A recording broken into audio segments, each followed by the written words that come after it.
तुम्हें उस लड़की से शादी करनी होगी जिसे मैंने चुना है। यही तुम्हारा कर्तव्य है, क्योंकि तुम मेरे पैसों पर पले बढ़े हो। राठौड़ ग्रुप ऑफ इंडस्ट्रीज के चेयरमैन विक्रम सिंह राठौड़ ने अपने बेटे की ओर देखते हुए बिना किसी हिचकिचाहट के कहा। बेटे ने उनकी बात मान ली, ऐसा लगा। लेकिन 6 साल बाद अपनी घरेलू सहायिका के बेटे को देखकर विक्रम हैरान रह गए। ये लड़का, ये इतना मेरे बेटे जैसा क्यों दिखता है? कहानी शुरू करने से पहले अगर आप हमें बताएं कि आप यह कहानी कहाँ से सुन रहे हैं तो हमें खुशी होगी। हम आपके लिए शुभकामनाएं भेजेंगे। आरव सिंह राठौड़। राठौड़ ग्रुप के मुख्यालय की सबसे ऊपरी मंजिल पर अपने पिता के दफ्तर में उनकी मेज के सामने खड़ा था।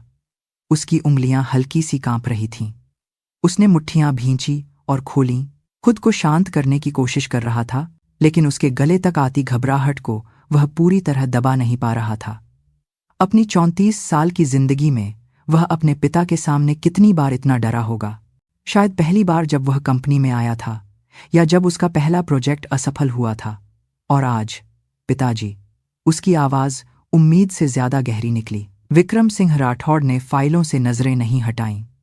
उनका हाथ एक मशीन की तरह सटीकता से चल रहा था और वे चेक पर दस्तखत कर रहे थे।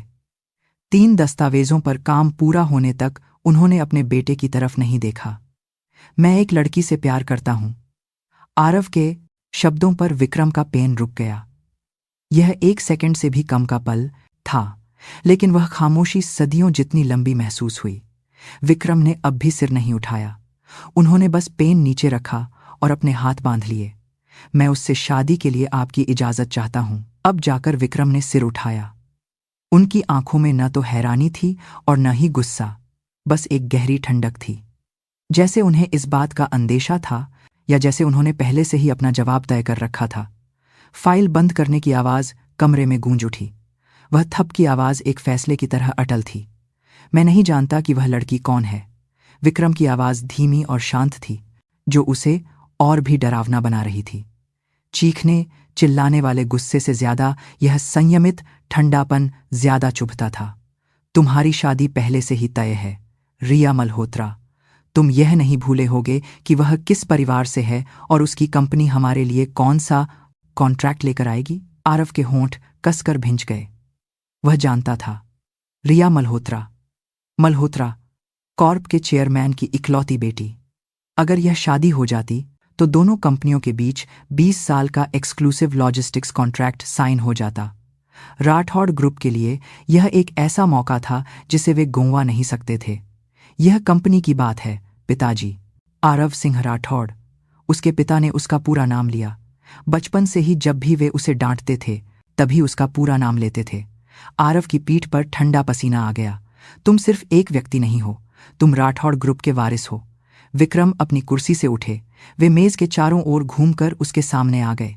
दोनों के बीच की दूरी कम हो गई थी, लेकिन उनके दिलों की खाई और भी बढ़ गई थी। अगर तुमने उस लड़की से शादी नहीं की तो हमारी कंपनी खत्म हो जाएगी। उनकी आवाज में गुस्से से ज्यादा डर था। आरव ने यह महसूस किया। उसके पिता नाराज नहीं थे, वे डरे हुए थे। उन्हें डर था कि कंपनी बर्बाद हो जाएगी, कि उन्होंने जो कुछ भी बनाया है वह एक पल में ढह जाएगा। उसी पल आरव के मन में एक चेहरा कौंध गया। एक ऐसा चेहरा जिस पर मुस्कुराते हुए आंखों के कोनों पर हल्की सी झुर्रियां पड़ जाती थीं। आग की लपटों के बीच भी न डिगने वाली मजबूत आंखें, और सबसे बढ़कर उसकी ओर देखकर खिलने वाली वह मुस्कान। एक भारी खामोशी छा गई। सिर्फ घड़ी की टिक टिक की आवाज ही समय को काट रही थी। आरव ने एक गहरी सांस ली और अपने विचारों को समेटा। उसके दिल का एक हिस्सा टूट रहा था, लेकिन दूसरे हिस्से पर एक और बोझ था। कंपनी, पिता, परिवार, जिम्मेदारी और प्यार, जैसा आप कहें। आरव ने धीरे से मुंह खोला। उसके पिता की आंखों में हल्की सी चमक आई। यह जीत का भाव था। मैं अपना प्यार छोड़ दूंगा। विक्रम के कंधों का तनाव कम हुआ, लेकिन आरव के अगले शब्दों ने उन्हें फिर से जमा दिया। लेकिन मैं रिया से शादी नहीं कर सकता। यह वाक्य हवा में तैरता रहा, कांच के टुकड़े की तरह तेज और पारदर्शी, दोनों के बीच लटका हुआ, जैसे यह एक पिता और पुत्र के बीच की आखिरी बातचीत हो। विक्रम धीरे धीरे मुड़े।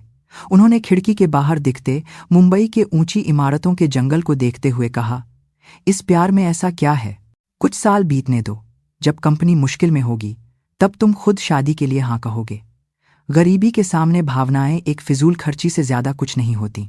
पिता की पीठ बहुत चौड़ी लग रही थी, लेकिन साथ ही बहुत अकेली भी।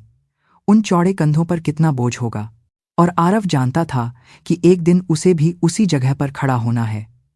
लेकिन अभी नहीं। कम से कम अभी के लिए वह अपने दिल की रक्षा करना चाहता था। आरव ने कोई जवाब नहीं दिया। उसने बस सिर झुकाया और चुपचाप मुड़ गया। दरवाजा बंद होने की आवाज आई। वह आवाज एक घंटी की तरह गूंज रही थी, किसी चीज के अंत का संकेत, या शायद एक नई शुरुआत का। गलियारे में चलते हुए आरव के कदम भारी थे। सचिवों ने सिर झुकाकर अभिवादन किया, लेकिन उसने नहीं देखा। लिफ्ट नीचे जाते समय उसने शीशे में अपना चेहरा देखा। पीला पड़ चुका था, होंठ सूखे थे। उसने शायद इतनी जोर से दांत भींचे थे कि उसे दर्द का भी एहसास नहीं हुआ। उसकी जेब में फोन वाइब्रेट हुआ। एक अनजाना नंबर था, लेकिन वह नंबर उसे याद था।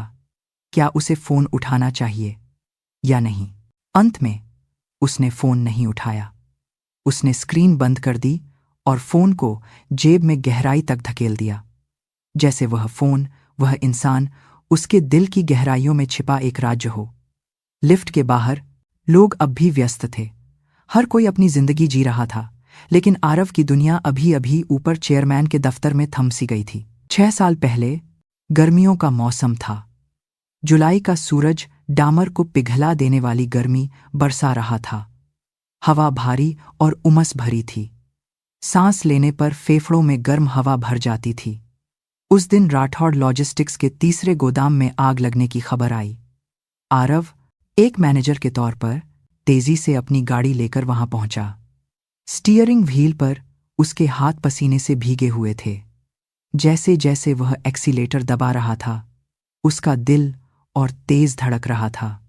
गोदाम में करोड़ों का सामान था, लेकिन सबसे बढ़कर वहां लोग थे। रिपोर्ट आई थी कि रात की पाली के कुछ कर्मचारी अभी तक बाहर नहीं निकल पाए हैं। जब वह मौके पर पहुंचा तो दमकल की 3-4 गाड़ियां पहले से ही वहां थीं। काला धुआं आसमान में फैला हुआ था, जलने की तीखी गंध, झुलसा देने वाली गर्मी और कहीं से आती चीखों की आवाजें। आरव गाड़ी से कूदकर बाहर निकला। दमकल कर्मी पानी की बौछार कर रहे थे, लेकिन आग आसानी से काबू में नहीं आ रही थी। अंदर कितने लोग बचे हैं? आरव ने मौके पर मौजूद कमांडर से पूछा। उसकी आवाज कांप रही थी। एक व्यक्ति, लगता है पहली मंजिल के दफ्तर में है। उसी पल धड़ाम, गोदाम के अंदर से एक विस्फोट हुआ। कांच के टुकड़े टुकड़े हो गए और आग की लपटें बाहर की ओर उठीं। आरव का शरीर जम सा गया। तभी कोई आरव के ठीक सामने से गुजरा। दमकल की वर्दी पहने एक छोटे कद का व्यक्ति। बिना किसी हिचकिचाहट के वह आग की लपटों में कूद गया। आरव ने उस पीठ को देखते हुए सहज ही चिल्लाया, खतरनाक है, अभी अंदर मत जाइए। लेकिन वह व्यक्ति रुका नहीं। वह और भी तेजी से अंदर भागा। धुआं उस सिलुएट को निगल गया। अंदर एक आदमी फंसा हुआ है। धुएं के बीच से एक आवाज आई। यह एक महिला की आवाज थी, साफ और दृढ़। एक ऐसी आवाज जिसमें डर का कोई निशान नहीं था। आरव को वह पल आज भी साफ याद है। उसका शरीर अपने आप हरकत में आ गया।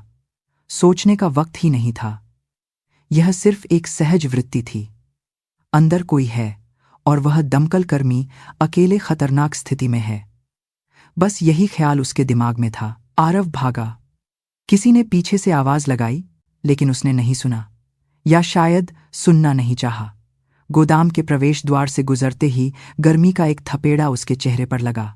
वह अपनी आंखें नहीं खोल पा रहा था। उसने हाथ से चेहरा ढका और आगे बढ़ा। धुआं उसके गले में घुस रहा था। उसे खांसी आने लगी।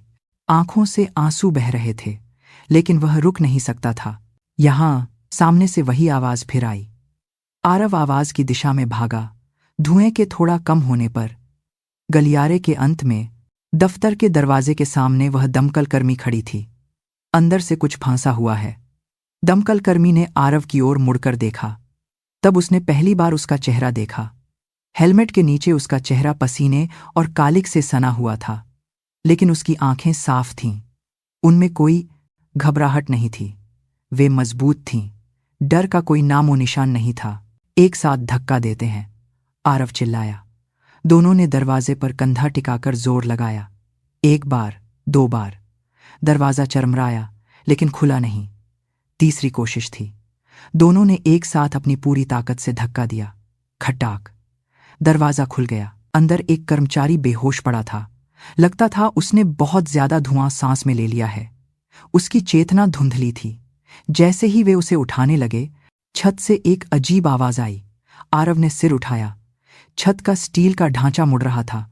आग में तपा हुआ धातु अपना वजन नहीं सह पा रहा था। खतरा है, दमकल कर्मी चिल्लाई। उसी पल एक धातु की चादर नीचे गिरी। वह सीधे आरव के सिर के ऊपर गिर रही थी। उसका शरीर सुन्न पड़ गया। उसने अपनी आंखें बंद कर लीं। धड़ाम। किसी चीज ने आरव के शरीर को जोर से धक्का दिया। वह जमीन पर लुढ़क गया। उसका कंधा जमीन से टकराया और दर्द फैल गया, लेकिन वह जिंदा था। उसने आंखें खोलीं। धातु की चादर ठीक उसी जगह पर पड़ी थी जहां वह एक पल पहले खड़ा था, और उसके बगल में वह दमकल कर्मी गिरी हुई थी। आप ठीक हैं? आरव चिल्लाया। दमकल कर्मी धीरे धीरे उठी। उसने अपनी बाईं बांह पकड़ रखी थी। उसे चोट लगी थी। मैं ठीक हूं, हमें जल्दी बाहर निकलना होगा। उसकी आवाज अब भी दृढ़ थी। दर्द का कोई संकेत नहीं था, या शायद था, पर वह उसे दिखाना नहीं चाहती थी। दोनों ने कर्मचारी को सहारा दिया और बाहर निकले। ताजी हवा उनके फेफड़ों में भर गई। आरव जमीन पर गिर पड़ा। उसने कर्मचारी को सावधानी से नीचे लिटाया और वहीं बैठ गया।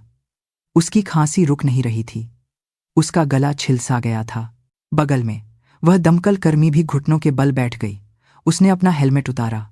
तब आरव ने उसका चेहरा ठीक से देखा। छोटे बंधे हुए बाल, कालिक से सना चेहरा, लेकिन उसकी आंखें अब भी उतनी ही साफ थीं। वे जिंदा थीं, जीवन से भरपूर। आप ठीक हैं? उस दमकल कर्मी ने आरव की ओर देखकर पूछा। उसकी आवाज थोड़ी बैठी हुई थी, लेकिन अब भी मजबूत थी। आरव ने सिर हिलाया।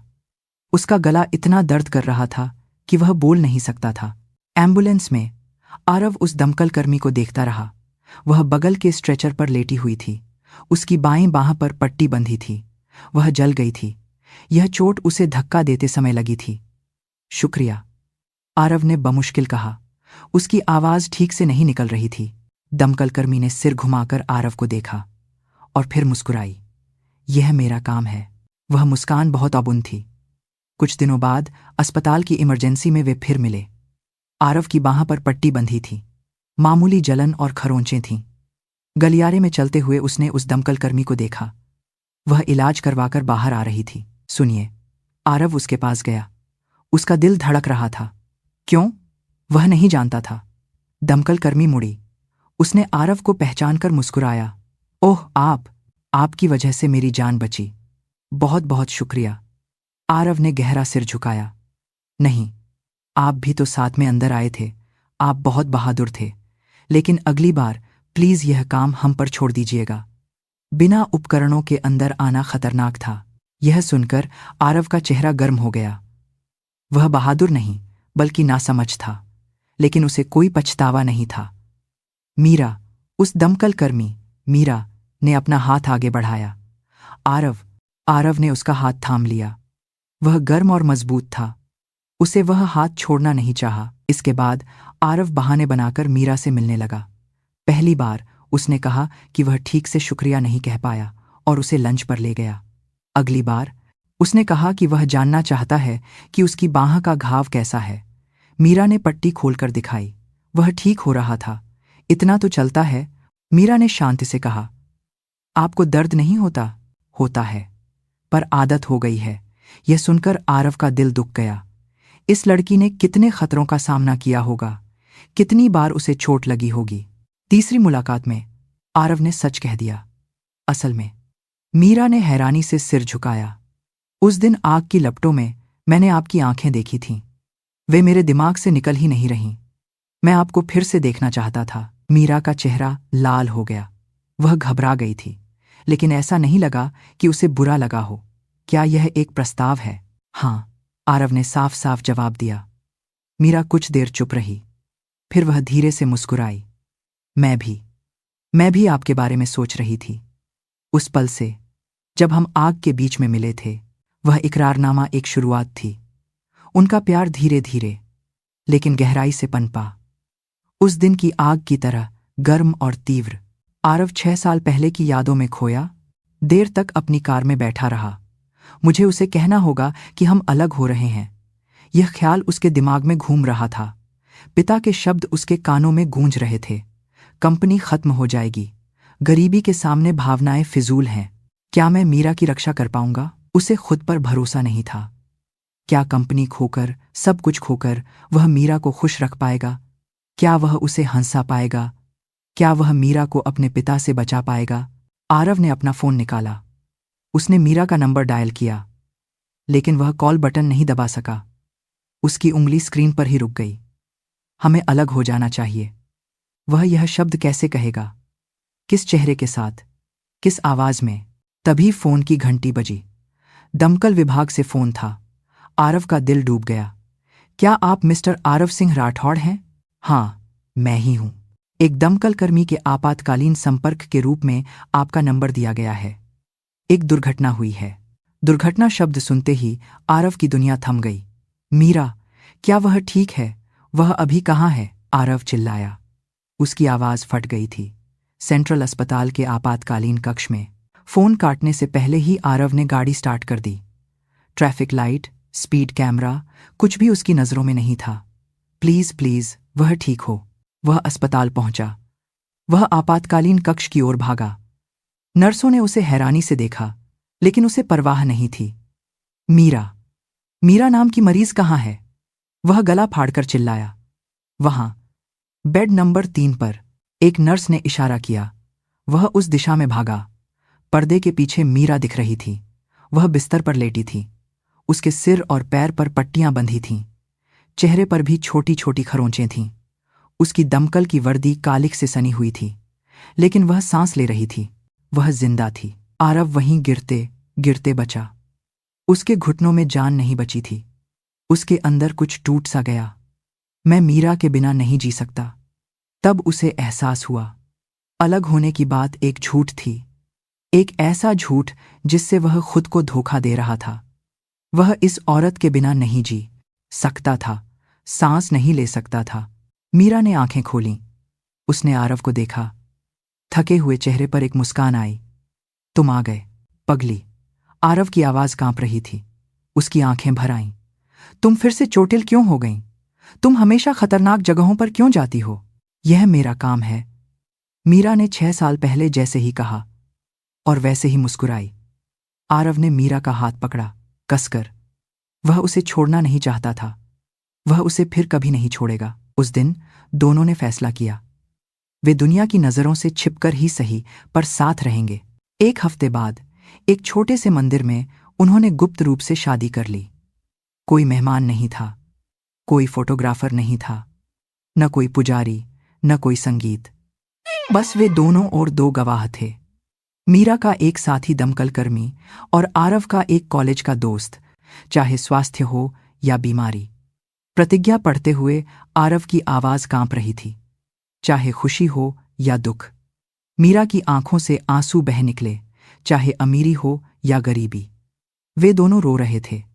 मैं जीवन भर सिर्फ तुमसे प्यार करूंगा और तुम्हारी देखभाल करूंगा। उसने उसे एक अंगूठी पहनाई। न कोई महंगा हीरा, न कोई शानदार डिजाइन, बस एक साधारण सी अंगूठी, लेकिन यह किसी भी अंगूठी से ज्यादा कीमती थी। एक दूसरे के लिए यह दुनिया की सबसे सच्ची शादी थी। 1 साल बीत गया। मीरा मां बनने वाली थी। एक नई जिंदगी पल रही थी। आरव हर रात मीरा के पेट पर हाथ रखकर बच्चे से बातें करता था। पापा हैं, स्वस्थ होकर आना। पेट में बच्चा लात मारता। आरव को अपनी हथेली पर वह हरकत महसूस होती। हर बार यह अजीब और अद्भुत लगता था। तुम्हारे जैसे ही स्वस्थ पैदा होगा, मीरा ने आरव के हाथ पर अपना हाथ रखते हुए कहा। उस शरद ऋतु में एक बेटे का जन्म हुआ, कबीर। एक छोटा लाल चेहरे वाला बच्चा। पैदा होते ही वह जोर जोर से रोया। आरव के लिए वह रोना दुनिया का सबसे खूबसूरत संगीत था। मेरा बेटा, आरव ने सावधानी से कबीर को गोद में लिया। वह इतना छोटा था कि हाथ में समा जाए। वह गर्म था, एक जीती जागती जिंदगी। आंसू बह निकले, खुशी के आंसू, कृतज्ञता के आंसू, लेकिन साथ ही डर भी था। क्या मैं इस बच्चे की रक्षा कर पाऊंगा? उसके पिता विक्रम इस बारे में कुछ नहीं जानते थे। अगर उन्हें पता चलता तो वे गुस्से से आग बबूला हो जाते। वे मीरा को अलग करने की कोशिश करते, शायद कबीर को भी छीनने की कोशिश करते। आरव ने फैसला किया, वह अपनी पत्नी और बच्चे की रक्षा के लिए कुछ भी करेगा। उसने मुंबई के बाहरी इलाके में एक छोटा सा घर लिया, एक शांत रिहायशी इलाका। आंगन में एक छोटा सा बगीचा था। उसने मीरा और कबीर को वहां छिपा दिया। यह शब्द सही था। उसने अपने परिवार को घर में नहीं बल्कि दुनिया की नजरों से छिपाया था। यह सोचकर उसका दिल दुखता था। आरव कंपनी में काम के बहाने उस घर जाता था। दरवाजा खोलते ही कबीर दौड़कर आता, पापा। उस आवाज से दिन भर की थकान मिट जाती। आरव अपने बेटे को गोद में उठा लेता, उसे हवा में ऊंचा उछालता। कबीर खिलखिलाकर हंसता, मेरे बेटे, तुम्हारी बहुत याद आई। मुझे भी पापा। कबीर आरव के गले से कसकर लिपट जाता। उसकी छोटी बाहों में बहुत ताकत थी, जैसे वह उसे छोड़ना नहीं चाहता हो। मीरा रसोई से बाहर आई। उसने एप्रन पहना हुआ था। शायद वह रात का खाना बना रही थी। आ गए आप? हाँ, आज जल्दी काम खत्म हो गया। यह झूठ था। काम खत्म नहीं हुआ था। वह काम छोड़कर आया था, लेकिन उसे कोई पछतावा नहीं था। उन्होंने साथ में खाना खाया। मीरा की बनाई दाल मखनी और पनीर भुर्जी मेज पर थी। यह एक साधारण भोजन था, लेकिन दुनिया के किसी भी रेस्टोरेंट से ज्यादा स्वादिष्ट था। पापा, आज मैंने स्कूल में ड्राइंग बनाई, कबीर ने उत्साह से कहा। वह क्रेयॉन से बनी एक ड्राइंग लाया। तस्वीर में 3 लोग थे, 2 बड़े और एक छोटा, एक परिवार। उन्होंने हाथ पकड़ रखे थे। तस्वीर के नीचे कबीर की तिरछी लिखावट थी, पापा फिर से खेलने आना। आरव का दिल टूट गया। खेलने आना, यह शब्द जैसे पापा घर में नहीं रहते बल्कि खेलने आते हैं। एक 5 साल के बच्चे का लिखा यह वाक्य आरव के दिल में चुभ गया। अगली तस्वीर में एक और वाक्य था, काश पापा रोज आते। उसके बाद की तस्वीर, पापा आपकी याद आती है। आरव उन तस्वीरों को नीचे नहीं रख सका। उसके हाथ कांप रहे थे, उसकी आंखें भर आईं। कबीर। आरव ने अपने बेटे को गले लगा लिया, कसकर। बेटे के छोटे शरीर से गर्मी महसूस हुई। माफ करना बेटा, पापा को माफ कर दो। आप क्यों माफी मांग रहे हैं? आपकी कोई गलती नहीं है। कबीर ने आरव की पीठ थपथपाई। बेटा अपने पिता को सांत्वना दे रहा था। उस रात कबीर को सुलाने के बाद आरव और मीरा आंगन में बैठे। मुझे माफ कर दो, आरव ने कहा। क्यों? तुम्हें इस तरह छिपा कर रखने के लिए। मीरा ने आरव का हाथ पकड़ा। यह आपकी गलती नहीं है। नहीं, यह मेरी गलती है। मैं अपने परिवार की रक्षा शान से नहीं कर पा रहा हूं, यह मेरी गलती है। आरव की आवाज कांप रही थी। कबीर ने अपनी ड्राइंग में लिखा, पापा खेलने आना। वह सोचता है कि पापा घर में नहीं रहते, बस कभी कभी खेलने आते हैं। यह मुझे बहुत दुख देता है। मीरा ने आरव के कंधे पर सिर टिका दिया। हम साथ हैं, इतना ही काफी है। काफी नहीं है। मैं तुम दोनों को दुनिया के सामने गर्व से पेश करना चाहता हूं। मेरी पत्नी, मेरा बेटा। यह कहकर, एक दिन ऐसा होगा। मीरा की आवाज दृढ़ थी, उसमें कोई घबराहट नहीं थी। एक दिन हमें बस विश्वास रखना होगा और इंतजार करना होगा। आरव ने मीरा को गले लगा लिया। तारों की रोशनी में दोनों एक दूसरे से लिपटे रहे, लेकिन आरव के दिल के एक कोने में अब भी एक बेचैनी थी। यह शांति कब तक रहेगी? एक न एक दिन तो सच सामने आएगा। जब पिताजी को पता चलेगा तो क्या होगा? यह डर आरव को हर रात सताता था। सोने से पहले उसे डर लगता था कि जब वह जागेगा तो सब कुछ खत्म हो चुका होगा। एक सोमवार की सुबह आरव अपने दफ्तर में फाइलें देख रहा था, लेकिन अक्षर उसकी आंखों में नहीं जा रहे थे। उसका दिमाग पिछली रात कबीर की बनाई ड्राइंग से भरा हुआ था। पापा, काश हम रोज साथ रहते। 5 साल के बच्चे का यह वाक्य उसके दिल में चुभ रहा था। टक टक, दरवाजे पर दस्तक हुई। उसका सचिव समीर खन्ना अंदर आया। सर, एक रिपोर्ट देनी थी। बताइए। आरव ने सिर उठाया। समीर आरव का कॉलेज का सीनियर था। वे कभी साथ में शराब पीते थे, कंपनी में आने के बाद वे बॉस और कर्मचारी बन गए थे, लेकिन अब भी वे एक दूसरे पर भरोसा करते थे। लॉजिस्टिक्स के दूसरे गोदाम का कॉन्ट्रैक्ट ठीक चल रहा है। अगले मंगलवार को फाइनल साइनिंग है, समीर ने शांति से बताया। फाइनेंस टीम की तीसरी तिमाही की रिपोर्ट समीक्षा के बाद चेयरमैन साहब को भेज दी जाएगी। ठीक है। और समीर एक पल के लिए रुका, जैसे वह कुछ कहने में झिझक रहा हो। चेयरमैन साहब के घर की घरेलू सहायिका काम छोड़ रही हैं। आरव का हाथ रुक गया। हमारे घर की सहायिका कमला आंटी काम छोड़ रही हैं। जी। वह कह रही हैं कि अब अपने गांव वापस जाएंगी। उसी पल आरव के दिमाग में एक बिजली सी कौंधी। घरेलू सहायिका, घर में रहने वाली। अगर उस जगह मीरा आ जाए। उसका दिल तेजी से धड़कने लगा। यह एक खतरनाक विचार था। यह अपनी पत्नी और बेटे को सीधे पिता के सामने लाने जैसा था। पकड़े जाने का खतरा बहुत ज्यादा था, लेकिन साथ ही यह एक बेताबी भी थी। उन्हें हर दिन देख पाना, साथ रह पाना। कबीर को यह न कहना पड़े कि पापा खेलने आना, बल्कि वह हर दिन अपने पापा को देख सके। आरव ने अपने होंठ काटे। उसके विचार उलझ गए। सर, समीर ने सावधानी से उसे बुलाया। हाँ, आरव होश में आया। समीर उसे अजीब नजरों से देख रहा था। आप ठीक हैं? हाँ, मैं ठीक हूं। आरव कुछ देर झिझका। अगर उसने यह बात कह दी तो वह पीछे नहीं हट सकता, लेकिन अगर उसने यह मौका गुवा दिया तो ऐसा मौका फिर कब मिलेगा? समीर जी। जी सर, मैं एक व्यक्ति को जानता हूं। आरव की आवाज थोड़ी कांप रही थी। उसने खुद को शांत रखने की कोशिश की, लेकिन घबराहट साफ दिख रही थी। वह बहुत जिम्मेदार और भरोसेमंद हैं। क्या उन्हें इंटरव्यू का एक मौका मिल सकता है? समीर ने पलकें झपकाईं। वह थोड़ा हैरान था। आरव ने ऐसा अनुरोध पहले कभी नहीं किया था। सर, अगर आप सिफारिश कर रहे हैं। समीर ने बात अधूरी छोड़ दी। वह कुछ चिंतित लग रहा था। क्या यह ठीक रहेगा? चेयरमैन साहब के घर की सहायिका के लिए सुरक्षा और पहचान की जांच बहुत सख्त होती है। मैं जानता हूं, इसीलिए मैं चाहता हूं कि कोई ऐसा हो जिसे मैं जानता हूं। आरव ने समीर की आंखों में सीधे देखा। उसकी आंखों में सच्चाई थी। वह भरोसेमंद है। समीर काफी देर तक झिझकता रहा। उसने अपनी उंगलियों से मेज पर थपथपाया। यह उसकी सोचने की आदत थी। आरव उस उंगली को देखते हुए बेचैन हो रहा था। अगर आप उन्हें जानते हैं।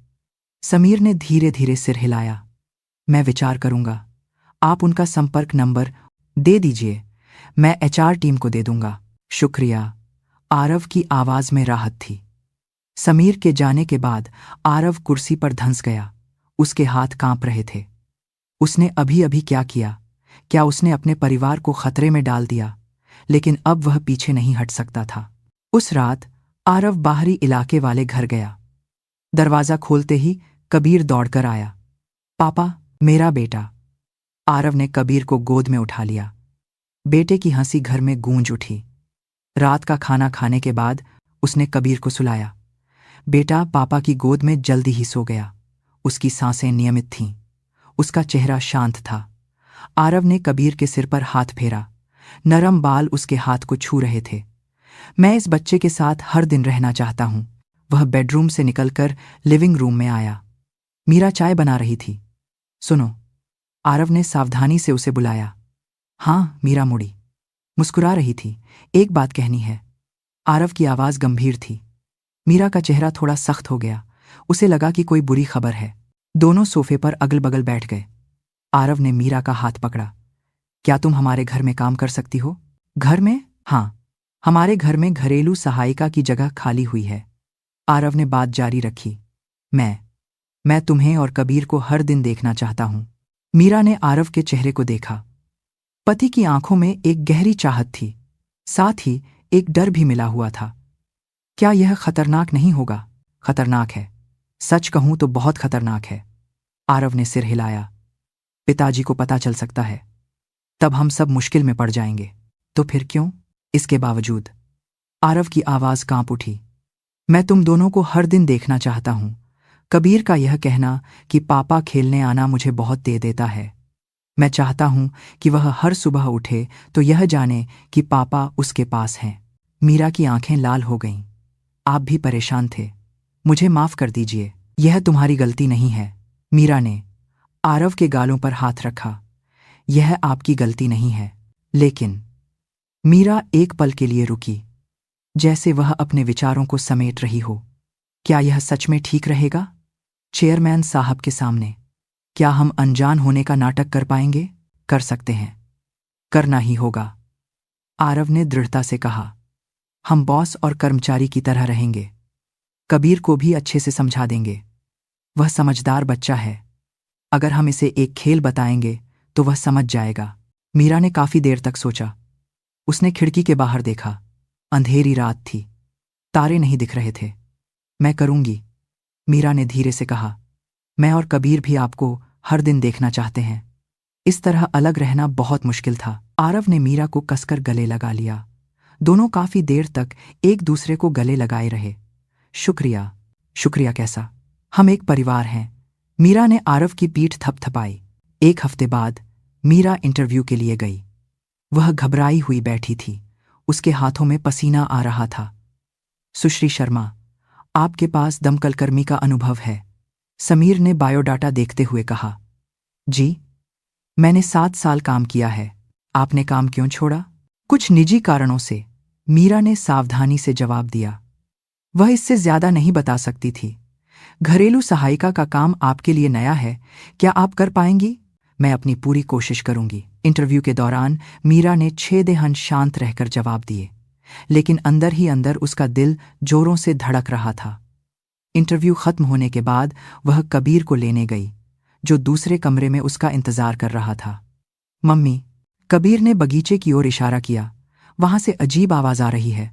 मीरा ने उस ओर देखा जहां कबीर इशारा कर रहा था। यह बेसमेंट के पंप रूम की तरफ था। कैसी आवाज आ? जब हम सुबह आए थे तब ठीक था। जब आप उस कमरे में गईं तब से ऐसी आवाज आने लगी। कबीर की बात सुनकर मीरा के कान खड़े हो गए। एक दमकल कर्मी होने की उसकी सहज वृत्ति जाग उठी। उसने चुपचाप कान लगाया। उसे सुनाई दिया एक बहुत ही धीमी लेकिन साफ आवाज, जैसे बिजली लीक हो रही हो या कोई चीज ज्यादा गर्म हो रही हो। वहां जांच की जरूरत लग रही है, मीरा ने सावधानी से कहा। उसने पास से गुजर रहे एक फैसिलिटी टीम के कर्मचारी को बुलाया। स्थिति समझाई। कर्मचारी ने जांच शुरू की। जांच के बाद कर्मचारी हैरान चेहरे के साथ बाहर आया। कूलिंग पंप ज्यादा गर्म हो गया था, बस फटने ही वाला था। यह सुनकर आसपास हलचल मच गई। सचिव समीर खन्ना मौके पर पहुंचे। यह किसने पता लगाया? इंटरव्यू के लिए आईन सुश्री मीरा शर्मा और उनके बेटे ने। फैसिलिटी टीम के कर्मचारी ने मीरा की ओर इशारा किया। समीर ने मीरा को देखा और फिर उसके बगल में खड़े कबीर को। उसने कबीर के चेहरे को ध्यान से देखा। कुछ जाना पहचाना लगा, जैसे उसने यह चेहरा कहीं देखा हो, खासकर उसकी आंखें। समीर ने सिर झटका। उसने उस विचार को मन से निकाल दिया। मैं चेयरमैन साहब को रिपोर्ट करता हूं। समीर ने अपना फोन उठाया। चेयरमैन विक्रम सिंह राठौड़ को सीधे रिपोर्ट दी गई। एक बड़ी दुर्घटना होने से बच गई। विक्रम की आवाज फोन के दूसरी तरफ से आई। जी चेयरमैन साहब, थोड़ी भी देर होती तो विस्फोट हो सकता था। किसने पता लगाया? नई इंटरव्यू के लिए आई मीरा शर्मा और उनके बेटे ने। दमकल कर्मी होने के कारण शायद उन्हें अंदेशा हो गया। फोन पर खामोशी छा गई। दिलचस्प है, विक्रम की आवाज बदल गई, जैसे उन्हें दिलचस्पी आ गई हो। जिसने दुर्घटना रोकी वह बुरी तो नहीं हो सकती। इंटरव्यू में उसे पास कर दो। जी चेयरमैन साहब। फोन कट गया। समीर मीरा के पास गया। सुश्री मीरा शर्मा, आपको चुन लिया गया है। मीरा का चेहरा खिल उठा, लेकिन उसने अपनी खुशी ज्यादा जाहिर नहीं होने दी। शुक्रिया, आप अगले सोमवार से काम शुरू कर सकती हैं। समीर ने अपना कार्ड दिया। मीरा ने कार्ड लिया। उसके हाथ हल्के से कांप रहे थे। अब शुरुआत हो चुकी थी, एक खतरनाक लेकिन साथ रहने का समय शुरू हो रहा था। काम शुरू करने के बाद मीरा लगन से काम करती थी। वह सुबह 5 बजे उठकर रसोई में जाती। चेयरमैन के लिए नाश्ता तैयार करती, सूप, ऑमलेट और सब्जियां बनाती। हर चीज को सफाई से परोसती। वह सफाई भी बहुत ध्यान से करती। एक भी धूल का कण नहीं छोड़ती। खिड़कियां साफ करती, फर्श पोंछती और पौधों को पानी देती। वह हर काम में अपना सर्वश्रेष्ठ देती थी। विक्रम मीरा के काम से संतुष्ट थे। बिना किसी शिकायत के चुपचाप काम करने का उसका तरीका उन्हें पसंद आया। खाना अच्छा बनाती हो, एक सुबह विक्रम ने कहा। शुक्रिया चेयरमैन साहब, मीरा ने सिर झुकाकर कहा। लेकिन एक व्यक्ति अलग था, सचिव समीर खन्ना। उसकी आंखें दिन ब दिन और ठंडी होती जा रही थीं। वह जब भी मीरा को देखता असहज हो जाता, खासकर जब वह कबीर को देखता। जब बच्चा बगीचे में खेलता तो समीर की भौहें तन जातीं। कुछ तो था जो उसे खटक रहा था।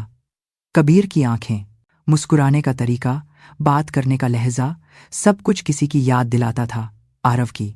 समीर उस विचार को मन से निकालने की कोशिश करता, लेकिन उसके मन की गहराइयों में एक अशुभ अंदेशा पनप रहा था। इस बीच आरव अपने पिता से छिपकर मीरा और कबीर से मिलता था। रात 8 बजे जब विक्रम अपने स्टडी रूम में किताबें पढ़ते थे। वह समय था जब विक्रम को कोई बाधा पसंद नहीं थी और आरव यह जानता था। आरव सावधानी से गेस्ट हाउस की ओर जाता। वह अंधेरे में चलता, अपने कदमों की आवाज दबाकर। वह दरवाजे पर धीरे से दस्तक देता। मीरा दरवाजा खोलती, उसके चेहरे पर खुशी फैल जाती। आ गए आप? हाँ, आरव अंदर आया। कबीर सोफे पर किताब पढ़ रहा था। पापा। कबीर उछलकर उसकी ओर भागा। आरव ने अपने बेटे को गोद में उठा लिया। छोटा, गर्म शरीर, वह आरव की गोद में समा गया। पापा, आपकी याद आई। मुझे भी। आरव की आवाज कांप उठी। वे सोफे पर अगल बगल बैठ गए। आरव ने कबीर को अपनी गोद में बिठाया और कहा, कबीर, पापा को तुमसे कुछ कहना है। क्या? यह एक खेल है, एक ऐसा खेल जिसमें हमें पकड़ा नहीं जाना है, मुझे पता है। तो सुनो। आरव ने अपने बेटे की आंखों में सीधे देखा। जब हम तीनों साथ हों, मम्मी, पापा और कबीर, तभी तुम मुझे पापा बुलाओगे, समझे? हाँ, जब हम बाहर हों या कोई और हो तो कभी भी पापा मत बुलाना। वादा कर सकते हो? कबीर ने सिर हिलाया। वादा। लेकिन बच्चे का चेहरा थोड़ा उदास लग रहा था। पापा, यह राज्य क्यों है? इस सवाल पर आरव का दिल टूट गया। अभी मैं नहीं बता सकता। क्या तुम थोड़ा इंतजार कर सकते हो? हाँ, ठीक है, कबीर ने बहादुरी से जवाब दिया। लेकिन उसके छोटे कंधे झुके हुए लग रहे थे। आरव ने अपने बेटे को कसकर गले लगा लिया। उसकी आंखें भर आईं। उसे अपने बेटे से झूठ बुलवाना पड़ रहा था।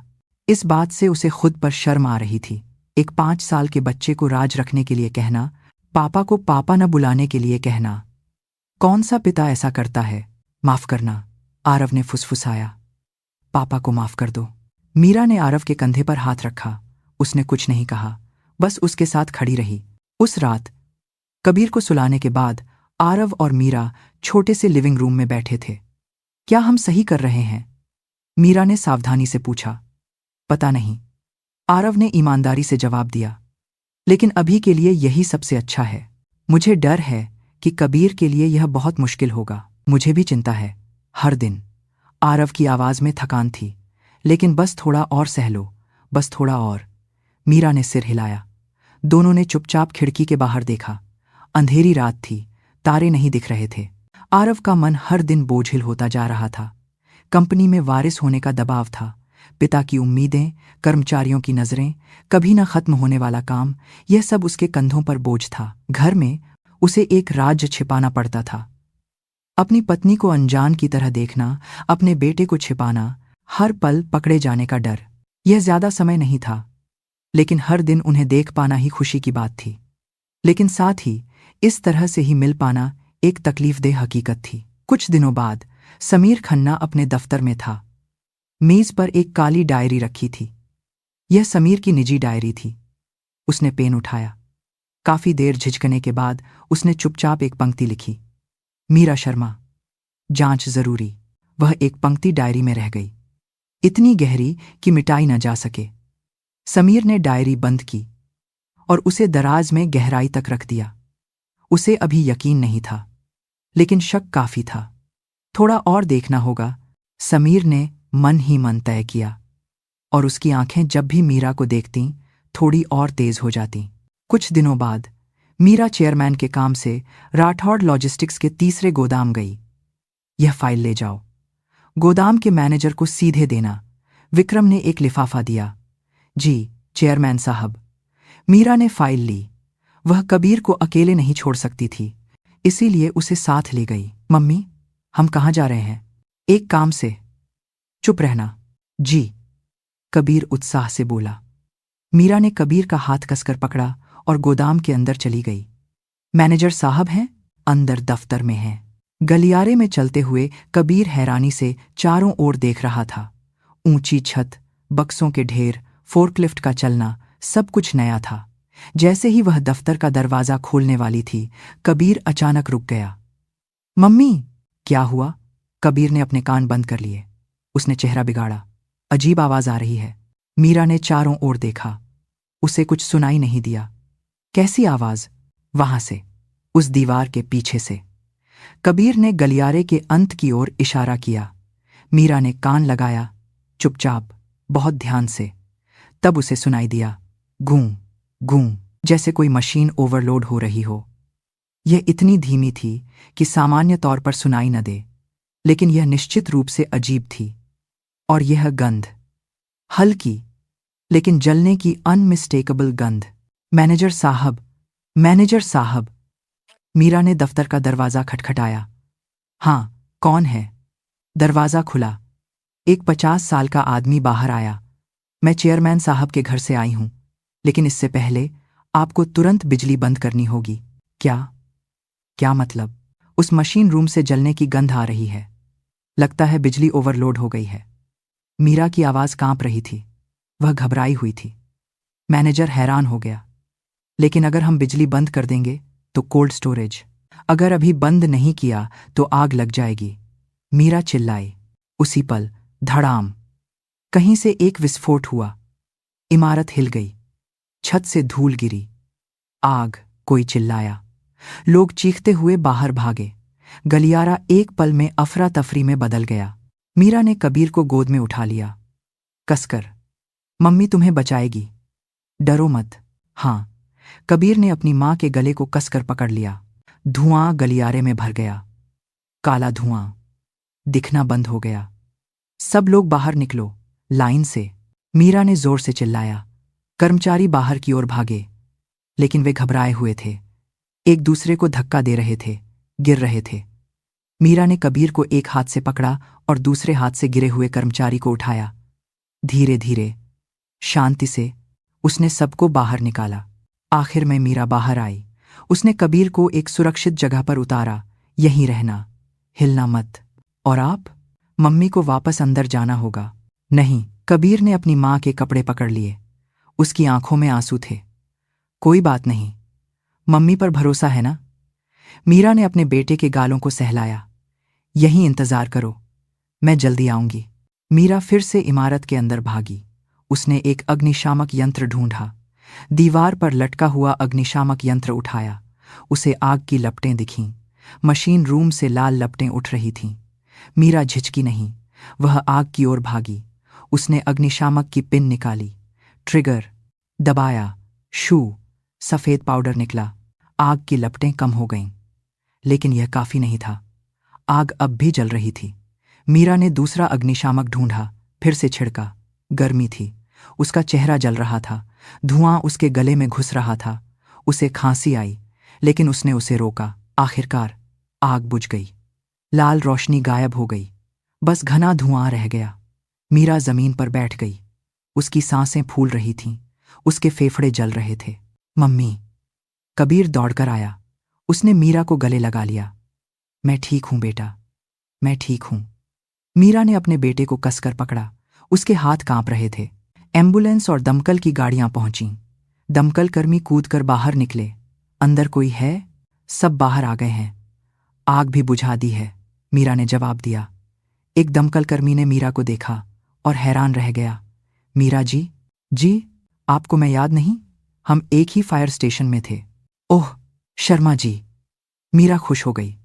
सुना था आपने काम छोड़ दिया। यहां क्या कर रही हैं? अभी दूसरा काम कर रही हूं, मीरा ने गोलमोल जवाब दिया। आप दमकल कर्मी थीं, इसीलिए इतनी जल्दी कार्रवाई की। आपकी वजह से बड़ा नुकसान होने से बच गया। उस दमकल कर्मी ने अंगूठा दिखाया। एक भी व्यक्ति घायल नहीं हुआ था। संपत्ति का नुकसान भी न्यूनतम था। सबने राहत की सांस ली। उस शाम मीरा कबीर के साथ गेस्ट हाउस लौटी। वह थककर सोफे पर बैठ गई। उसका पूरा शरीर दर्द कर रहा था। मम्मी, आप ठीक हैं? हाँ बेटा। मम्मी, आप बहुत बहादुर थीं, एक हीरो की तरह, कबीर ने चमकती आंखों से कहा। मीरा मुस्कुराई। बेटे की बात से उसकी थोड़ी थकान कम हुई। अगली सुबह कंपनी के नोटिस बोर्ड पर एक घोषणा लगी। रिया मल्होत्रा, स्ट्रेटेजिक प्लानिंग हेड, ने अपनी सूझबूझ से तीसरे गोदाम की आग को रोका, करोड़ों का नुकसान बचाया। रिया की एक बड़ी तस्वीर लगी थी, एक इंटरव्यू भी था।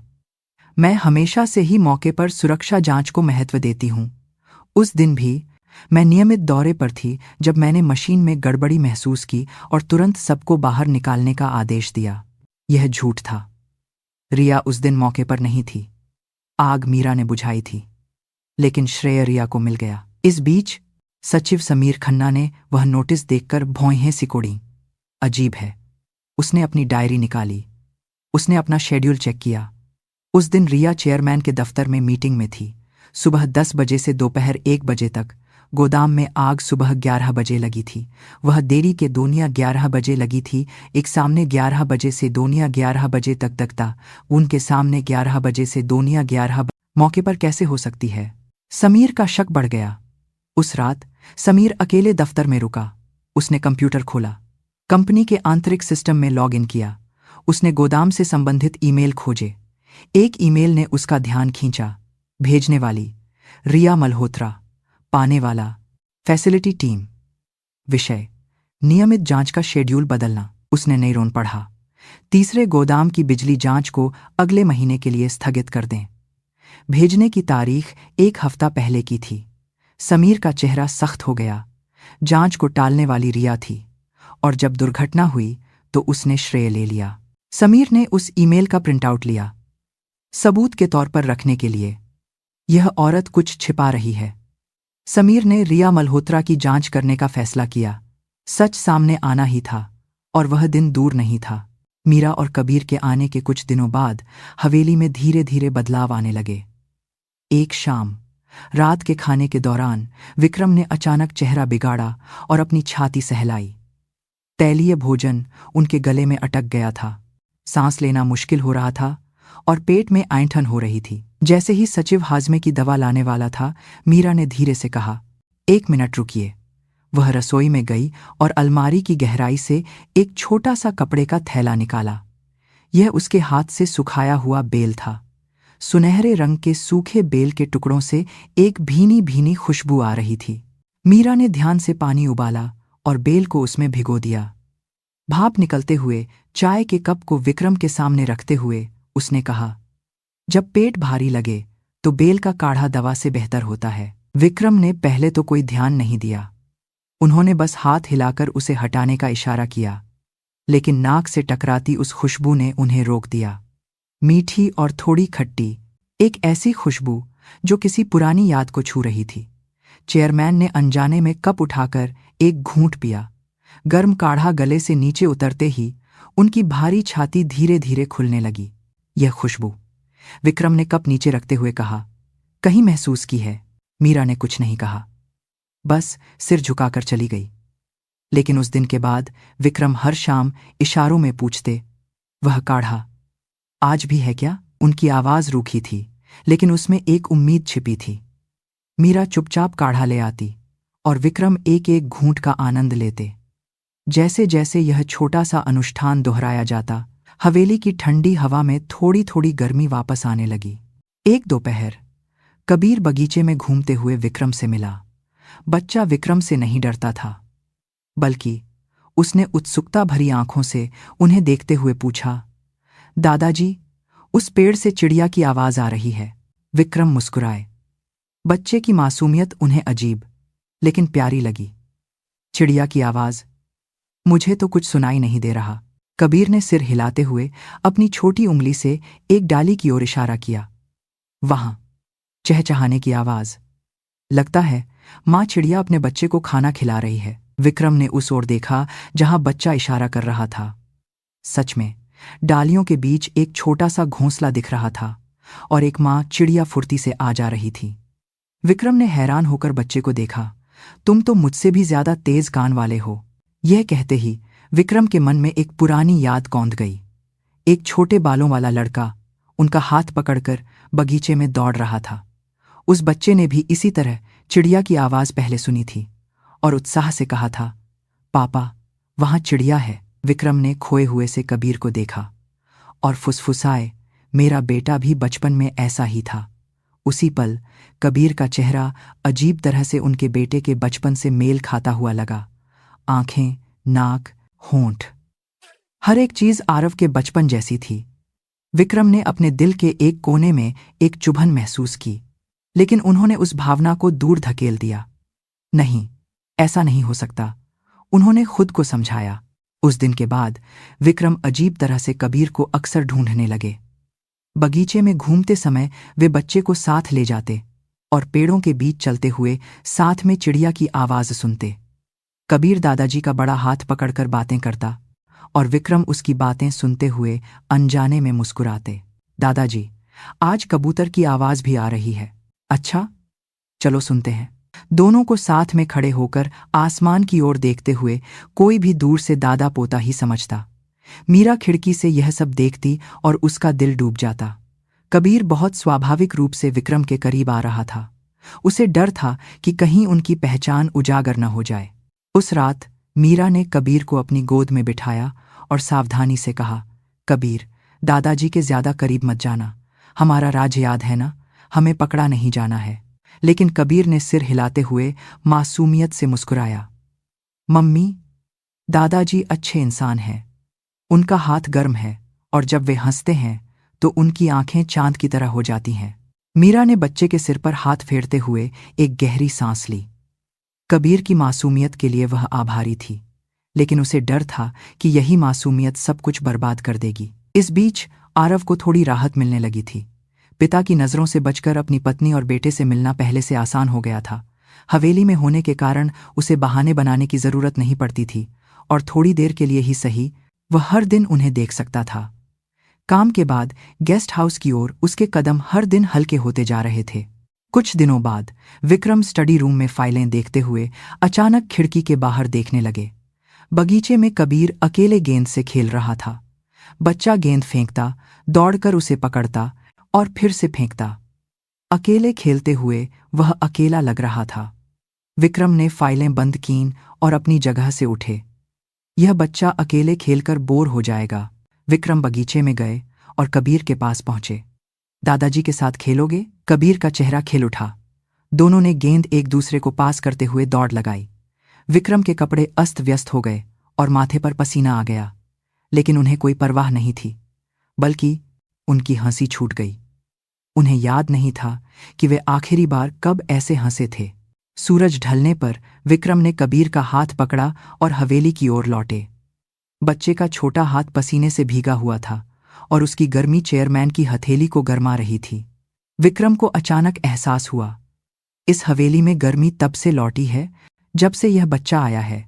बेल के काढ़े की खुशबू, बच्चे की हंसी की गूंज और बगीचे में लौटी जिंदगी, यह सब इस सहायिका और बच्चे के आने के बाद ही हुआ था। उस रात विक्रम अकेले बेल का काढ़ा पीते हुए खिड़की के बाहर देख रहे थे। चांदनी बगीचे को धीरे धीरे रोशन कर रही थी। उन्होंने कप उठाकर खुशबू को गहराई से महसूस किया। अजीब था, उन्हें इस खुशबू की आदत हो गई थी, जैसे उन्होंने बहुत पहले खोई हुई कोई चीज वापस पाली हो। लेकिन यह शांति ज्यादा देर तक नहीं रही। हवेली में कहीं कोई यह सब देख रहा था। ठंडी चमकती आंखों से चुपचाप अपनी अगली चाल की तैयारी करते हुए उस रात समीर अकेले दफ्तर में रुका। मेज पर फाइलों का ढेर था, लेकिन उसकी नजरें कंप्यूटर स्क्रीन पर टिकी थीं। स्क्रीन पर मीरा के बारे में जांच रिपोर्ट खुली थी। पति आरव सिंह राठौड़, मां मीरा शर्मा, संतान कबीर राठौड़। सारी पहेलियां एक झटके में सुलझ गईं।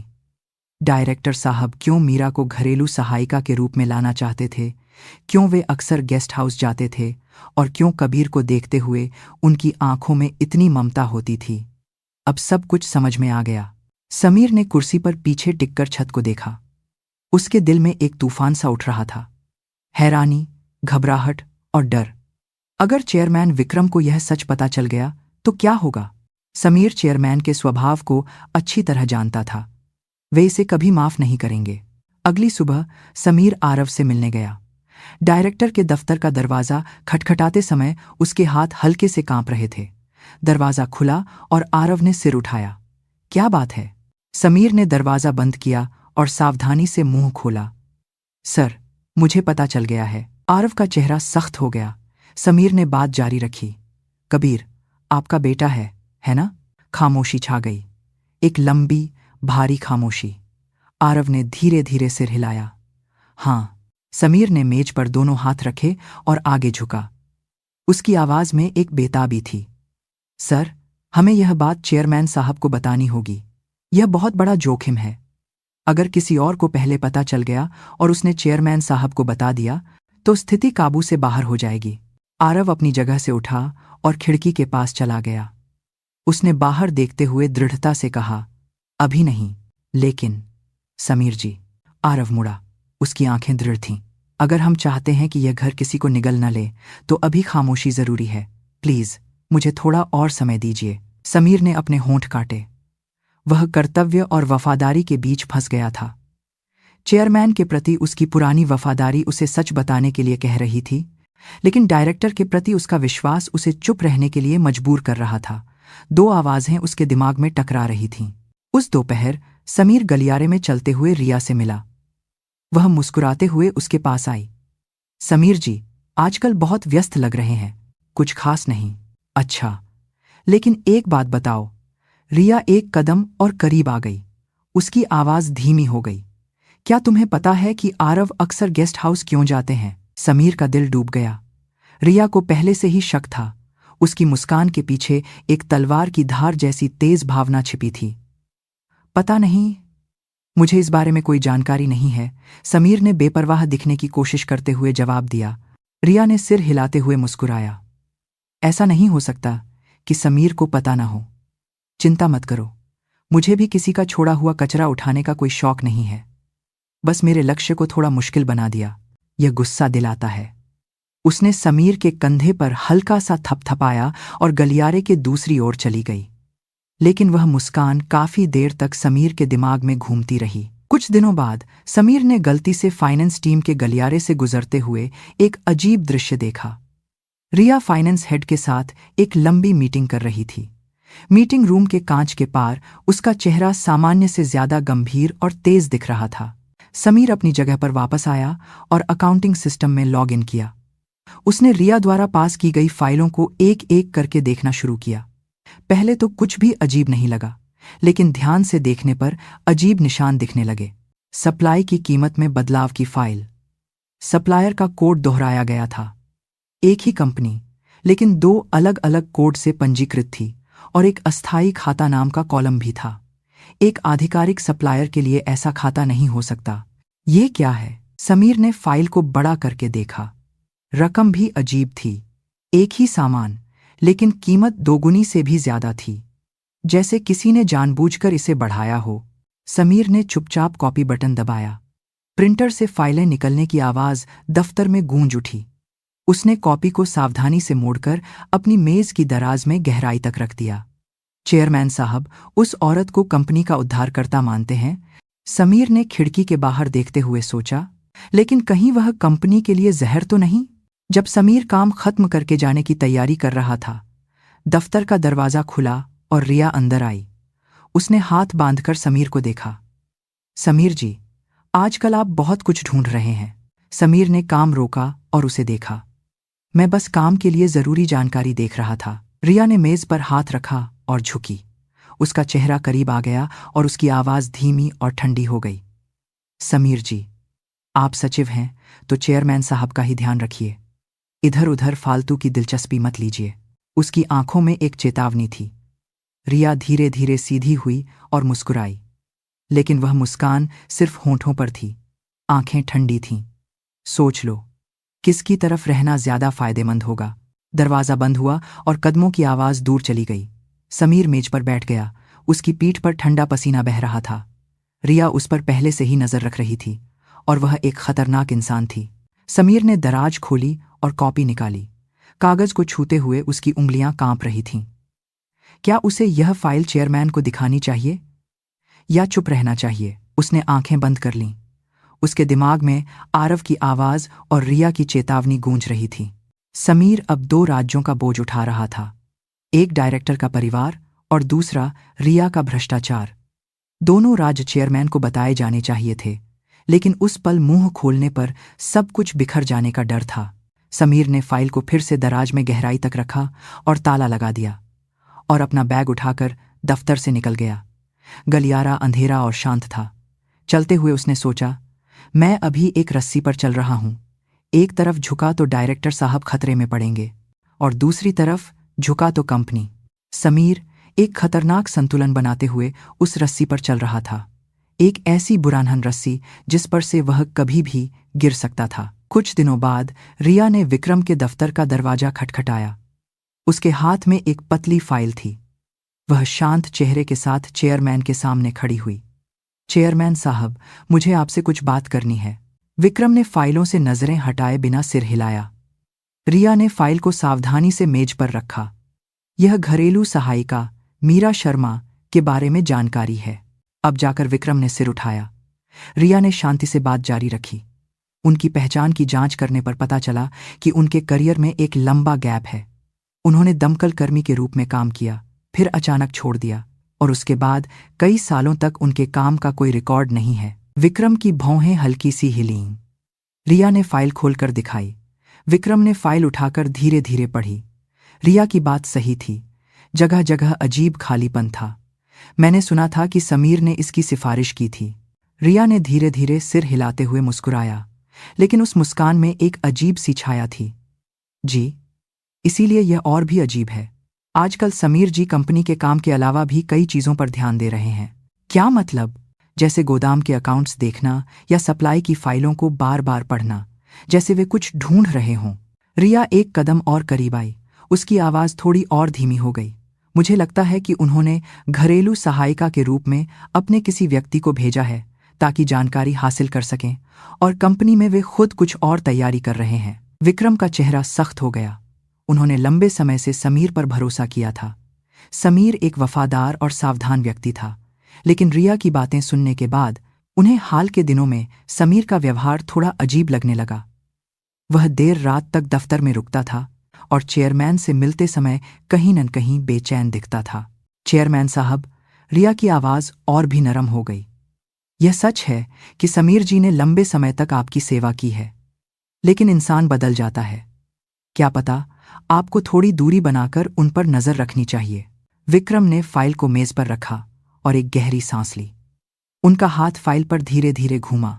उस सहायिका को आज ही निकाल दो। रिया के होंठों पर एक हल्की सी मुस्कान आई। यह आपका समझदारी भरा फैसला है चेयरमैन साहब, और समीर को कुछ दिनों की छुट्टी दे दो। उसे थोड़ा आराम करके सोचने का समय चाहिए। आपका फैसला सही है। रिया ने सम्मानपूर्वक सिर झुकाया और दफ्तर से निकल गई। दरवाजा बंद होते ही वह गलियारे में चलते हुए धीरे धीरे मुस्कुराई। सब कुछ योजना के अनुसार हो रहा था। उस दोपहर मीरा लिविंग रूम में सफाई कर रही थी। कबीर एक छोटी मेज पर बैठकर ड्राइंग बना रहा था। एक शांत दोपहर थी। तभी सचिव के दफ्तर से फोन आया। सुश्री मीरा शर्मा, चेयरमैन साहब आपको बुला रहे हैं। मीरा ने एप्रन उतारा और कबीर के सिर पर हाथ फेरा। मम्मी अभी आती है, यहीं इंतजार करना। जी मम्मी। मीरा मुख्य भवन की ओर गई। गलियारे में चलते हुए उसका दिल धड़क रहा था। क्या बात होगी? कहीं हम पकड़े तो नहीं गए? बुरान भरे विचार उसके दिमाग में घूम रहे थे। चेयरमैन के दफ्तर का दरवाजा खोलने पर विक्रम खिड़की के बाहर देख रहे थे। वे धीरे धीरे मुड़े। उनका चेहरा सामान्य से ज्यादा ठंडा और सख्त था। तुरंत अपना सामान बांधो और यहां से चली जाओ। मीरा का दिल जैसे रुक सा गया। विक्रम ने ठंडेपन से बात जारी रखी। मैंने तुम्हारी पहचान की जांच करवाई है।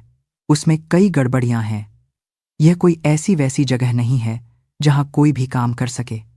आज ही चली जाओ। चेयरमैन साहब, मैंने क्या गलती की? अब और कुछ मत कहो। फैसला हो चुका है। विक्रम फिर से मुड़ गए। मीरा ने होंठ काटकर सिर झुकाया। अब कहने के लिए कुछ नहीं था। वह चुपचाप दरवाजे से बाहर निकल गई। गलियारे में चलते हुए मीरा ने अपने आंसू रोके। वह कबीर से क्या कहेगी, अपने पति को कैसे समझाएगी। सब कुछ एक पल में ढह सा गया था। गेस्ट हाउस लौटते ही कबीर मुस्कुराते हुए दौड़कर आया। मम्मी, मैंने ड्राइंग पूरी कर ली। मीरा ने अपने बेटे को कसकर गले लगा लिया। बच्चे की गर्मजोशी उसकी छाती तक पहुंची। उसने आंसू पीकर छेदेहन खुश आवाज में कहा, कबीर, अब हमें दूसरे घर जाना होगा। क्यों? यहां तो अच्छा है। मम्मी को दूसरी जगह काम मिल गया है। कबीर ने सिर हिलाया, लेकिन उसने और कुछ नहीं पूछा। बच्चा समझ गया था कि उसकी मां दुखी है। शाम को आरव को कंपनी से एक जरूरी फोन आया। मीरा का था। सुनिए, हमें निकाल दिया गया है। क्या? आरव की आवाज कांप उठी। मीरा ने शांति से स्थिति समझाई। आरव ने फोन काटते ही अपने पिता के दफ्तर की ओर दौड़ लगाई। पिताजी। दरवाजा खोलकर अंदर आए आरव का चेहरा पीला पड़ चुका था। विक्रम अब भी खिड़की के बाहर देख रहे थे। आपने मीरा को क्यों निकाला? सुना है कि उसकी पहचान में गड़बड़ है। इसका क्या मतलब? अब और कुछ मत कहो। फैसला हो चुका है। आरव ने मुट्ठी भींची। नाखून उसकी हथेली में चुभ रहे थे। उसने एक गहरी सांस ली और कहा, पिताजी, आपने मुझे जो समय दिया था वह अब खत्म हो गया है। विक्रम मुड़े। आरव ने अपने पिता को सीधे देखते हुए कहा, मीरा मेरी पत्नी है और कबीर मेरा बेटा है। एक पल के लिए दफ्तर में सन्नाटा छा गया। विक्रम की आंखें फैल गईं। उन्होंने काफी देर तक अपने बेटे को देखा, फिर धीरे से मुंह खोला। तुमने अभी क्या कहा? हमने 6 साल पहले शादी की थी। आपको न बता पाना मेरी गलती थी। विक्रम का चेहरा गुस्से से लाल हो गया। गुस्सा उनके पूरे शरीर में दौड़ गया। पागल हो गए हो? तुम्हें पता है तुमने क्या किया है? कंपनी का क्या होगा? अगर रिया से शादी नहीं हुई तो हम खत्म हो जाएंगे। आरव ने सिर झुकाया, लेकिन उसकी आवाज में कोई लड़खड़ाहट नहीं थी। तो मैं कंपनी छोड़ दूंगा। क्या? क्योंकि मैं मीरा और कबीर को नहीं छोड़ सकता। अगर आप मुझे कंपनी चुनने के लिए कहेंगे तो मैं अपने परिवार को चुनूंगा। विक्रम ने मेज पर मुक्का मारा। धड़ाम। जोर की आवाज दफ्तर में गूंज उठी। अभी निकल जाओ, मुझे अपना चेहरा मत दिखाना। आरव ने और कुछ नहीं कहा। उसने सिर झुकाकर अभिवादन किया और दरवाजे से बाहर निकल गया। गलियारे में चलते हुए उसकी आंखों से आंसू बह निकले, लेकिन उसने पीछे मुड़कर नहीं देखा। उस रात विक्रम अकेले स्टडी रूम में बैठे थे। बाहर अंधेरा छा रहा था। उन्होंने हाथ से अपना चेहरा ढक लिया। उनका दिमाग उलझा हुआ था। कबीर का चेहरा उनकी आंखों के सामने आ रहा था। यह यकीन करना मुश्किल था कि वह बच्चा उनका पोता है। दादाजी कहने वाली वह छोटी आवाज, बगीचे में साथ चलना, वह गर्म हाथ, सब कुछ सच था। विक्रम ने गिलास उठाकर शराब पी। कड़वा स्वाद उनके गले से नीचे उतरा। उन्होंने फुसफुसाया, मैंने यह क्या कर दिया? लेकिन अब बहुत देर हो चुकी थी। बेटा जा चुका था और बहू और पोता भी घर छोड़ चुके थे। हवेली फिर से ठंडी खामोशी में डूब गई। रिया अपने दफ्तर में वाइन का गिलास उठाकर मुस्कुराई। सब कुछ योजना के अनुसार था। अब आरव कंपनी से बाहर हो जाएगा और चेयरमैन विक्रम उस पर और भी ज्यादा निर्भर हो जाएंगे। कंपनी को अपने हाथ में लेना बस समय की बात थी। उसने खिड़की के बाहर देखते हुए फुसफुसाया, खेल तो अब शुरू हुआ है। समीर खन्ना अब और चुप नहीं रह सकता था। कई दिनों से वह ठीक से सो नहीं पाया था। आंखें बंद करने पर आरव का थका हुआ चेहरा सामने आ जाता और कान बंद करने पर रिया की ठंडी आवाज गूंजती। वह कर्तव्य और डर के बीच बहुत ज्यादा डगमगा चुका था। अब फैसला करने का समय था। उस रात समीर ने अपने दफ्तर की दर्राज खोली, गहराई में छिपाई हुई फाइल निकाली। यह रिया के भ्रष्टाचार के सबूतों की फाइल थी। फाइल को छूते हुए उसकी उंगलियां ठंडी पड़ रही थीं, लेकिन उसने फाइल को कसकर पकड़ा और चेयरमैन के दफ्तर की ओर चल पड़ा। गलियारा शांत था।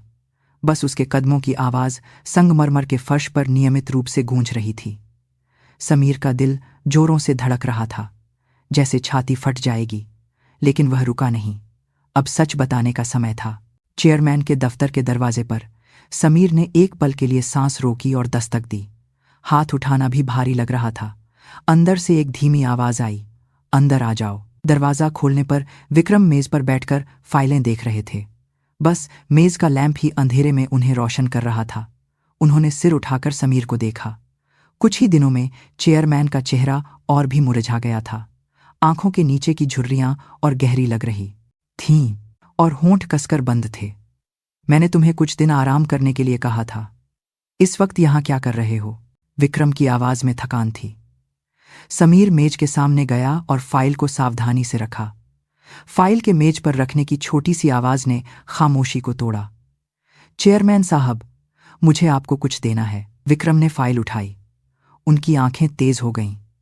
समीर ने कांपती आवाज में बात जारी रखी।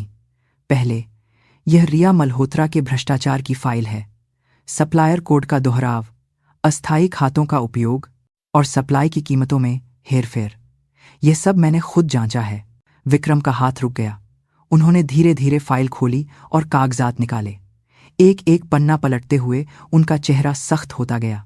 माथे पर पसीना आने लगा। क्या यह सच है? जी चेयरमैन साहब, सारे सबूत यहां हैं। और एक बात और है। समीर ने अपनी जेब से फोन निकाला। उसके हाथ कांप रहे थे। उसने स्क्रीन खोली और एक सेव किया हुआ वीडियो चलाया। स्पीकर से कबीर की साफ आवाज आई। मम्मी, अजीब आवाज आ रही है, जैसे कुछ फट जाएगा। और फिर मीरा की घबराई हुई आवाज आई, सब लोग बाहर निकलो, आग लगने से पहले बाहर निकलो। वीडियो में हिलती हुई स्क्रीन पर लोग तेजी से बाहर भागते हुए दिख रहे थे। कबीर अपनी मां का हाथ कसकर पकड़े हुए था। मीरा अग्निशामक लेकर आग की ओर भाग रही थी। सब कुछ साफ साफ रिकॉर्ड हो गया था। वीडियो खत्म होने पर समीर ने चुपचाप कहा, गोदाम की आग रिया ने नहीं बुझाई थी, वह मीरा जी और कबीर ने किया था। उस बच्चे ने पहले खतरा महसूस किया और मीरा जी ने लोगों को बाहर निकाला। एक कर्मचारी ने घबराहट में फोन से रिकॉर्डिंग कर ली थी, जिससे हमें सच पता चला। विक्रम फोन की स्क्रीन को घूरते रहे। उनके हाथ हल्के से कांप रहे थे। कबीर का चेहरा स्क्रीन पर दिख रहा था। उस छोटे बहादुर बच्चे ने कंपनी को बचाया था और रिया ने उसका श्रेय ले लिया। इससे भी गंभीर बात यह है, चेयरमैन साहब, समीर ने एक और कागज निकाला। गोदाम की जांच का शेड्यूल जानबूझकर टालने वाली भी रिया थी। यह फैसिलिटी टीम के ईमेल में मिला है। तारीख और समय साफ साफ लिखा है। वह चाहती थी कि दुर्घटना हो।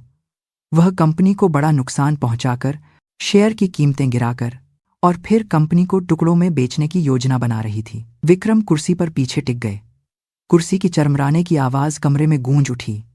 उनका चेहरा पीला पड़ गया, जैसे उनके होंठों से खून निकल गया हो।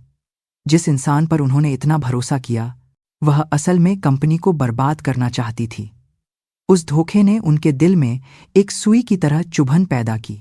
मुझे पूरी तरह से धोखा दिया गया। विक्रम की आवाज फटी हुई थी। समीर ने गहरा सिर झुकाया। मुझे माफ कर दीजिए चेयरमैन साहब, मुझे यह बात पहले बतानी चाहिए थी। मैं बहुत कायर था। नहीं। विक्रम ने धीरे धीरे सिर हिलाया। उनका हाथ मेज के कोने को कसकर पकड़ रहा था। गलती मैंने की। मैं वही देखना चाहता था जो मैं देखना चाहता था। मैंने सच से मुंह मोड़ा और मीठे झूठ पर यकीन किया। यह एक बूढ़े आदमी की मूर्खता है। उन्होंने खिड़की के बाहर देखा। अंधेरे में हवेली का बगीचा धुंधला दिख रहा था। कबीर के साथ चलने वाला वह रास्ता, वह पेड़ जहां बच्चे ने चिड़िया की आवाज सुनाई थी, सब कुछ याद आ रहा था। समीर, जी चेयरमैन साहब, क्या मीरा सच में आरव की पत्नी है? जी जी हाँ। और कबीर मेरा पोता है? जी हाँ। विक्रम ने आंखें बंद कर लीं। बेल के काढ़े की खुशबू उनकी नाक में घूम रही थी। हर शाम उस काढ़े को पीते हुए महसूस होने वाली गर्मी उनके दिल की गहराइयों से उठ रही थी। कबीर के साथ बगीचे में चलते हुए सुनी गई चिड़िया की आवाज, दादाजी कहने वाली वह छोटी आवाज, उस छोटे हाथ का उनके हाथ को कसकर पकड़ना, सब कुछ सच था। मैंने उन बच्चों को निकाल दिया। विक्रम की आवाज फट गई। उनके गले से कुछ रुंधा हुआ सा निकला। मैंने अपने ही हाथों से अपने परिवार को निकाल दिया, अपनी बहू और पोते को। समीर कुछ नहीं कह सका। उसे चेयरमैन के कंधे हल्के से कांपते हुए दिखे। वह कंधा जो हमेशा मजबूत रहा था, आज टूटने की कगार पर था। विक्रम ने धीरे धीरे मेज पर मुक्का मारा, लेकिन उसमें कोई ताकत नहीं थी, बस एक बेबस हाथ था। मुक्के की आवाज भी कमजोर थी। मैंने आखिर क्या किया? उस रात विक्रम अकेले रसोई में गए। सीढ़ियां उतरते हुए उनके कदम भारी थे। अलमारी खोलने पर मीरा का छोड़ा हुआ बेल का थैला दिखा। उन्होंने उसे निकालकर दोनों हाथों से पकड़ा। सूखे बेल से अब भी एक भीनी भीनी खुशबू आ रही थी। विक्रम ने पानी उबाला और बेल भिगोया। केतली से भाप उठी और घर में खुशबू फैल गई। मीठी, थोड़ी खट्टी, एक यादों भरी खुशबू। वह कप लेकर खाने की मेज पर बैठ गए। बड़ी मेज पर अकेले बैठकर उन्हें और भी अकेला महसूस हो रहा था। एक घूंट पीते ही उनका गला गर्म हो गया। काढ़ा गले से नीचे उतरते हुए शरीर को गरमा रहा था, लेकिन उनकी आंखें और भी गर्म हो गईं। विक्रम ने सिर झुकाकर कप नीचे रखा। मुझे माफ कर दो, सच में माफ कर दो। उनकी आंखों से आंसू गिरे। ठंडी मेज पर गिरे आंसू ने एक छोटा सा दाग बना दिया। एक बूंद, दो बूंद, आंसू लगातार गिर रहे थे। कुछ दिन पहले तक इस घर में हंसी गूंजती थी।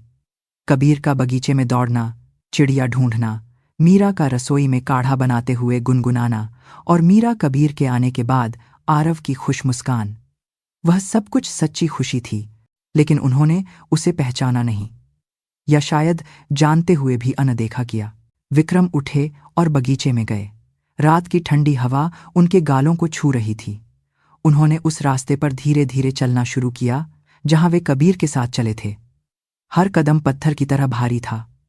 इस रास्ते पर चलते हुए पोते ने चिड़िया की आवाज सुनाई थी और उन्होंने उस छोटे हाथ को पकड़कर साथ में हंसा था। दादाजी, वहां चिड़िया है। बच्चे की आवाज उनके कानों में गूंज रही थी। दादाजी, आपका हाथ गर्म है। विक्रम रुक गए। उन्होंने अपने हाथ को देखा। वह हाथ जिसे कबीर ने कसकर पकड़ा था, अब ठंडा और खाली था। एक खाली हाथ जिसमें कुछ भी नहीं था। मुझे बहुत देर से समझ आया। उन्होंने आसमान की ओर देखा। तारे ठंडी रोशनी बिखेर रहे थे। अनगिनत तारे आसमान में थे, लेकिन कोई भी गर्म नहीं था। विक्रम घुटनों के बल बैठ गए। घास गीली थी, लेकिन उन्हें कोई परवाह नहीं थी। पैंट का भीगना, घुटनों का ठंडा होना, कुछ भी महसूस नहीं हो रहा था। प्लीज, बस एक और मौका दे दो। उनकी आवाज हवा में बिखर गई। बगीचे के पेड़ हवा में हिलते हुए सरसराहट कर रहे थे। अगली सुबह विक्रम जल्दी दफ्तर पहुंचे। सूरज निकल रहा था। लाल सुबह की धूप खिड़की से अंदर आ रही थी। उन्होंने समीर को बुलाया। रिया मल्होत्रा, स्ट्रेटेजिक प्लानिंग हेड, तुरंत पूरी अकाउंटिंग की जांच शुरू करो। बाहर की ऑडिट फर्म को भी शामिल करो। विक्रम की आवाज दृढ़ थी, जैसे उन्होंने रात भर के सारे आंसू पी लिए हों। समीर की आंखें फैल गईं। चेयरमैन साहब, और बोर्ड मीटिंग बुलाओ। रिया के साथ हुए सारे कॉन्ट्रैक्ट्स की फिर से जांच होगी। कुछ और भी छूट सकता है, इसलिए गहराई से जांच करो। विक्रम अब और झिझक नहीं रहे थे। उनकी आंखें दृढ़ थीं। जी ठीक है। जैसे ही समीर जाने लगा, विक्रम ने उसे फिर बुलाया।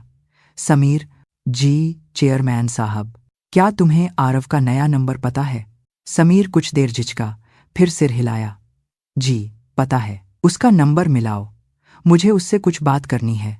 विक्रम ने खिड़की के बाहर देखा। बगीचे में सुबह की धूप गर्मजोशी से चमक रही थी। उन्होंने अपनी जेब से रूमाल निकालकर अपनी आंखें पोंछीं। कुछ दिनों बाद कंपनी में हड़कंप मच गया। बाहरी ऑडिट फर्म की जांच रिपोर्ट आ गई थी। रिया ने करोड़ों की हेराफेरी की थी।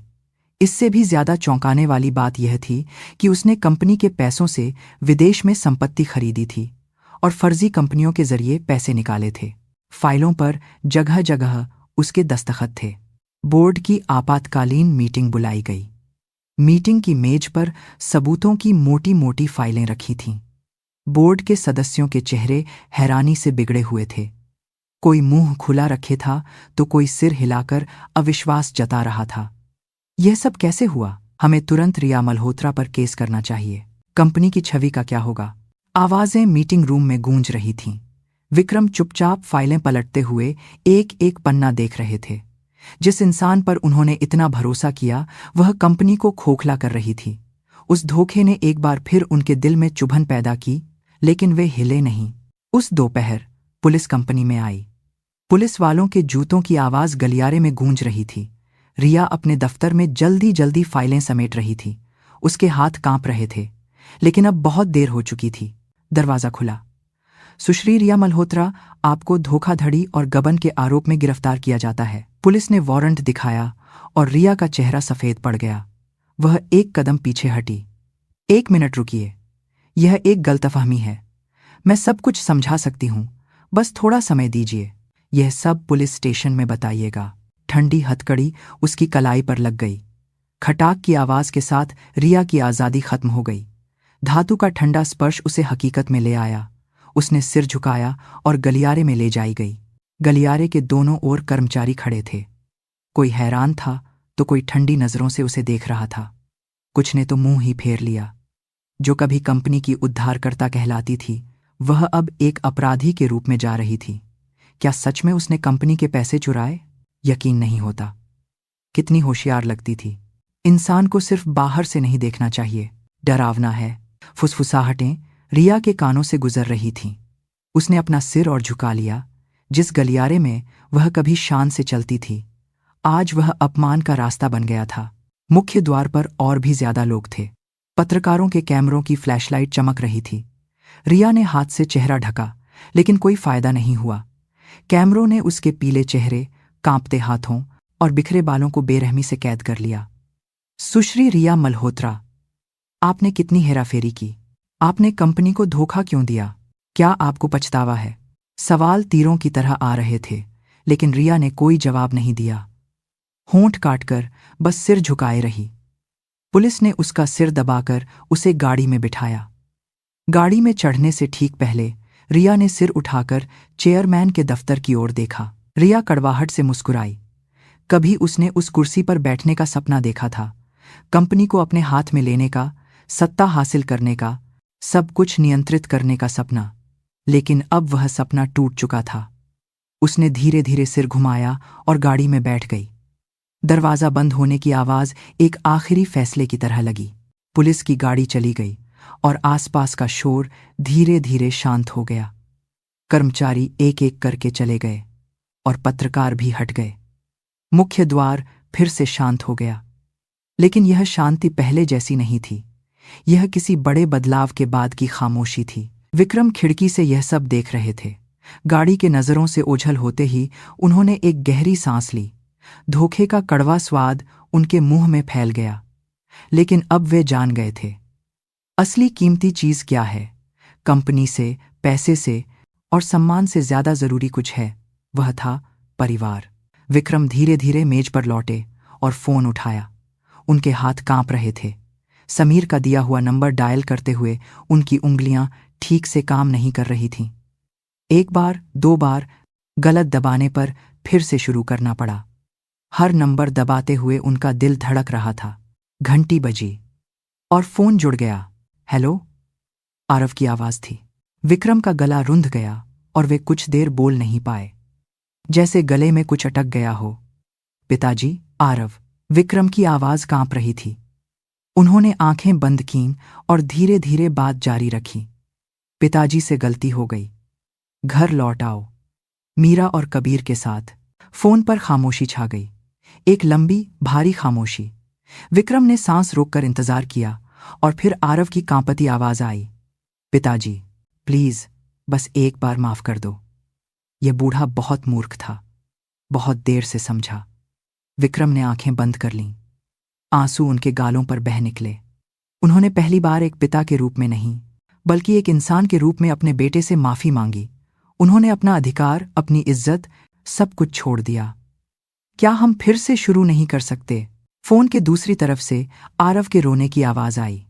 बेटा भी रो रहा था और फिर एक बहुत ही धीमी आवाज में जवाब आया, जी पिताजी। विक्रम ने फोन रखा और मेज पर हाथ टिकाया। उनके कंधे जोर जोर से कांप रहे थे। बहुत देर से रोके हुए आंसू अब बह निकले थे। मेज पर आंसू टपक रहे थे। रसोई में अब भी बेल की भीनी भीनी खुशबू बाकी थी। वह खुशबू जल्द ही इस घर को फिर से भर देगी, एक बच्चे की खिलखिलाती हंसी के साथ। अगर आपको यह कहानी पसंद आई तो इसे अपने दोस्तों के साथ साझा करें, और अगर आपकी कोई इच्छा है तो हमें कमेंट्स में बताएं। हम प्रार्थना करेंगे कि वह पूरी हो।